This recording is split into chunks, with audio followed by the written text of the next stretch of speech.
സുഹൃത്തുക്കളെ നമസ്കാരം. ഈ ഒരു വീഡിയോ ചെയ്യുമ്പോൾ ഇങ്ങനത്തെ ഒരു കാവി കളസം എൻ്റെ തോളിൽ വേണമെന്ന് എനിക്ക് തോന്നിപ്പോയി. ഏകദേശം അവിടെ ഇവിടെ ഒരു കാവി മഞ്ഞൊക്കെ എടുക്കുന്നുണ്ട് കേട്ടോ. എന്താ നമുക്ക് വീഡിയോ കണ്ടു നോക്കാം. ഫോട്ടോയുടെ ഫിനിഷിംഗ് വർക്കിലായിരുന്നു. അപ്പൊ ഫിനിഷിംഗ് വർക്കിൽ എന്തെങ്കിലും ഫാൾട്ടോ കാര്യങ്ങളോ ഉണ്ടോ എന്നുള്ളത് നമുക്ക് നമ്മൾ ലാസ്റ്റ് ഫിനിഷിംഗ് വർക്ക് ചെയ്യാറ്. അപ്പൊ ജസ്റ്റ് ഞാൻ ഈ ബ്ലൂ കോട്ട് അടിച്ച് എന്തോ മിസ്റ്റേക്ക് ഉണ്ടോ എന്ന് അറിയാൻ വേണ്ടിട്ട് ജസ്റ്റ് ഒന്ന് തല തിരിച്ചിങ്ങോട്ട് വെച്ചപ്പോ എന്റെ പൊന്നു സുഹൃത്തുക്കളെ, പിന്നെ കണ്ടതൊക്കെ ഭയങ്കരമായിരുന്നു. നിങ്ങൾക്ക് ആളെ അത്ര അങ്ങോട്ട് മനസ്സിലായില്ല തോന്നുന്നു. നമ്മുടെ ഭഗവാൻ കൃഷ്ണന്റെ ഫോട്ടോസുകളൊക്കെ വരച്ച് ഈ ചില്ലിന്റെ മേലെ ട്രേസ് എടുക്കുന്ന പരിപാടി ഉണ്ടല്ലോ, അങ്ങനൊക്കെ ചെയ്തിട്ട് 5000-നും 10,000-നും വിറ്റ് ജീവിതം വളരെ മാന്യമായിട്ട് പോകുന്ന ഒരു മുസ്ലിം യുവതിയാണ് ഈ ഇരിക്കുന്നത്.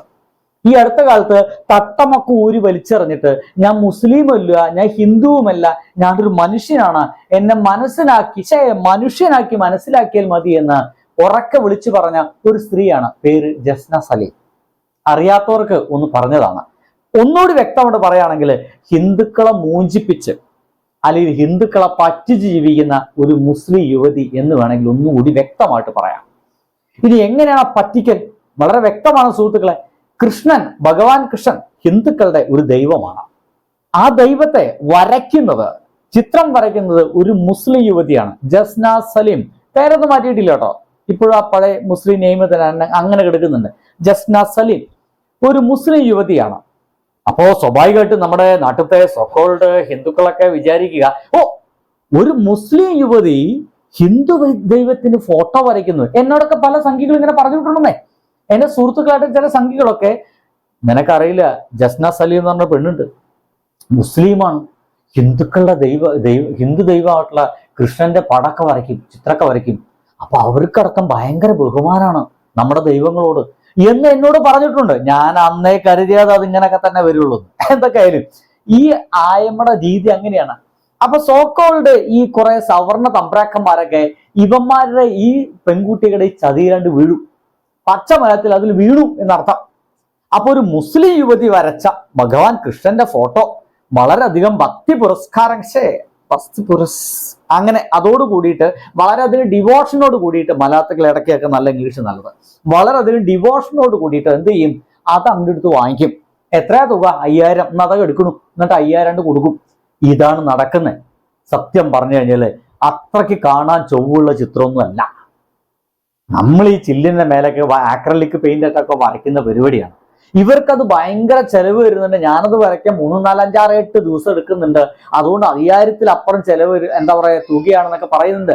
ഈ അടുത്ത കാലത്ത് ഇവരുടെ ഉമ്മയെയും ഉപ്പയെയും ഒക്കെ ഹജ്ജിന് പറഞ്ഞയക്കാൻ വേണ്ടിയിട്ട് ഒരു 5000 ചിത്രം നിങ്ങൾ ആരെങ്കിലും, പക്ഷെ 5000 കേട്ടോ, ഒരു 500 ചിത്രങ്ങൾ ആരെങ്കിലും ഒക്കെ ഓർഡർ ചെയ്യുമോന്ന് ഇവർ വന്നിരുന്നു. ഇപ്പൊ പറയുന്നത് സെയിൽ ഒരല്പം കുറഞ്ഞു പോയോ എന്ന് എനിക്ക് സംശയമുണ്ട്. ഇപ്പൊ ആയ്മ വന്നിരിക്കുന്ന എന്തിനെന്ന് പറയാൻ പറ്റുമോ? അടിപൊളിയാ. പെട്ടെന്ന് ഭഗവാന്റെ ചിത്രം ഇങ്ങനെ വരച്ചോണ്ടിരിക്കുന്നു കേട്ടോ. കൃഷ്ണ ഭഗവാന്റെ ചിത്രം ഇങ്ങനെ വരച്ചോണ്ടിരിക്കുന്നു. ഇതെന്തപ്പത്? കൃഷ്ണ ഭഗവാന്റെ ചിത്രം ഇങ്ങനെ വരച്ചോണ്ടിരിക്കുന്നു. അങ്ങനെ വരച്ചിങ്ങനെ മുന്നോട്ട് പോണ സമയത്ത് ഇത് എത്രത്തോളം ശരിയാണ്, അപ്പുറത്ത് ഞാൻ വിചാരിച്ച പോലൊക്കെ തന്നെ വന്നിട്ടുണ്ടോ എന്നറിയാൻ വേണ്ടിയിട്ട് ചിത്രം അങ്ങോട്ട് എടുത്തു നോക്കുമ്പോ എന്നാ എൻ്റെ അമ്പാടിയേ, നമ്മൾ ആകെ ഒരു ദൈവീക ചൈതന്യം നോക്കൂ ആയിമ്മയുടെ ദൈവീക ചൈതന്യം കാണണം. പെട്ടെന്ന് എന്തോ ഒരു ചൈതന്യം പോലെ എനിക്ക് ഫീൽ ചെയ്തു. അത് ഭയങ്കര ഒരു തിളക്കം പോലെ. അപ്പൊ അതൊന്നും നിങ്ങളുടെ അടുത്തേക്കും കൂടി പങ്കുവെക്കാമെന്ന് കരുതി. ഫോട്ടോ ആണെങ്കിലും കാര്യങ്ങളൊന്നുമില്ല, ജസ്റ്റ് ഇപ്പൊ വരച്ചു വെച്ചിട്ടുള്ളൂ. എന്റെ ആ ഒരു ഫീല് നിങ്ങൾക്ക് നമുക്ക് നോക്കട്ടെ. അച്ഛനെ ചൈതന്യം കൊണ്ട് ഞാൻ ഇപ്പൊ വീഴും. പെട്ടെന്ന് എനിക്ക് എന്തോ ഒരു പോസിറ്റീവ്, എന്തോ ഒരു വല്ലാത്തൊരു ചൈതന്യം പോലെ. അതാണ് ഒരു വല്ലാത്തൊരു ചൈതന്യം, ഒരു വല്ലാത്ത പോസിറ്റീവ് ചൈതന്യം മാത്രം വന്നാൽ പോരാ, ഒപ്പം തന്നെ ആ ചൈതന്യം അവർക്കും കിട്ടണമല്ലോ. അതുകൊണ്ട് എന്ത് വേണം? ഈ നമ്പറിൽ അവരെ കോണ്ടാക്ട് ചെയ്യും വേണം. ചുമ്മാ പോരാ, അവർക്ക് ഭയങ്കര ചൈതന്യം കിട്ടില്ലേ, നിങ്ങൾക്ക് ആ ചൈതന്യം കിട്ടണോ? അപ്പൊ എന്ത് ചെയ്യുക? ഈ നമ്പറിൽ കോണ്ടാക്ട് ചെയ്ത് കഴിഞ്ഞാല് ഈ ചൈതന്യമുള്ള ഫോട്ടോ നിങ്ങൾക്ക് അയച്ചു തരും. വെറുതെ അല്ലാട്ടോ കാശ് കൊടുക്കണം, ചുമ്മാ ഒന്നും അയച്ചു തരത്തില്ല. ചൈതന്യം നിങ്ങൾക്ക് എല്ലാവർക്കും ഫ്രീ ആയിട്ടൊന്നും തരാൻ ആയ്മ തയ്യാറല്ല. ഫ്രീ ആയിട്ട് ആർക്കും ചൈതന്യം കൊടുക്കൂല. പൈസ കൊടുത്താൽ മാത്രമേ ഈ ചൈതന്യം കൊടുക്കുള്ളൂ. എന്തായാലും ഇവർക്ക് ഭയങ്കര ചൈതന്യം വന്നുപോയി. എന്റെ പൊന്നു സുഹൃത്തുക്കളെ, ഇതിനെയാണ് ഞാൻ പറയുന്നത് പച്ച മലയാളത്തിൽ വിൽപ്പന. അല്ലെങ്കിൽ ഈ വിൽപ്പനയ്ക്ക് മറ്റും അല്ലെങ്കിൽ ഇമാതിരി കള്ളത്തരം പറഞ്ഞിട്ട് എന്തിനാണ് ബുക്കിംഗ് വാട്സപ്പ് എന്ന് പറയുന്ന ഈ നമ്പർ കൊടുക്കേണ്ട വല്ല ആവശ്യമുണ്ടോ? ബുക്കിംഗ് നമ്പർ കൊടുക്കേണ്ട വല്ല ആവശ്യമുണ്ടോ? ചൈതന്യം കിട്ടിയതാണെങ്കിൽ സുഹൃത്തുക്കളെ, എനിക്ക് ഭയങ്കര ചൈതന്യം കിട്ടി. ഈ ഫോട്ടോ ഞാൻ അങ്ങനെ വരച്ചോണ്ടിരിക്കുകയായിരുന്നു, എനിക്ക് ഭയങ്കര ചൈതന്യം കിട്ടി. ഇതാ നിങ്ങൾക്ക് ചൈതന്യം തോന്നുന്നുണ്ടോ, നിങ്ങളുടെ അഭിപ്രായം ഒന്ന് എഴുതി വെക്കണേ എന്ന് പറഞ്ഞ് അവസാനിപ്പിക്കേണ്ടതല്ലേ.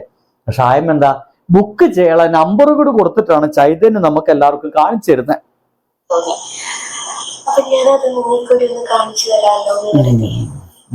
അതിനെന്തിനാണ് ആയം ഈ ചിത്ര ഈ ഒരു വാട്സപ്പ് നമ്പറൊക്കെ? ഇതാണ് ഫോട്ടോ വേണ്ടിയിട്ടും കാര്യങ്ങളൊന്നുമില്ല, ജസ്റ്റ് പഠിച്ചു വെച്ചതേ ഉള്ളൂ. ഞാൻ നന്നായിട്ട് ഇറങ്ങണം, അത് കാണിച്ചു തരാന്ന് കരുതി. മനസ്സിലല്ലേ? ചേട്ടാ, ഞാൻ അവര് കാണിച്ചു തന്ന ആ കള്ളത്തരം നിങ്ങൾ അറിയിക്കണമെന്ന് ഞാൻ വിചാരിച്ചു. ചേട്ടാ, അപ്പൊ ബൈ. ഇതിലൊന്ന് ചെന്ന് വീഴ് ഇതിന്റെ പൊന്നു സുഹൃത്തുക്കളെ. ചേട്ടാ, ബൈ.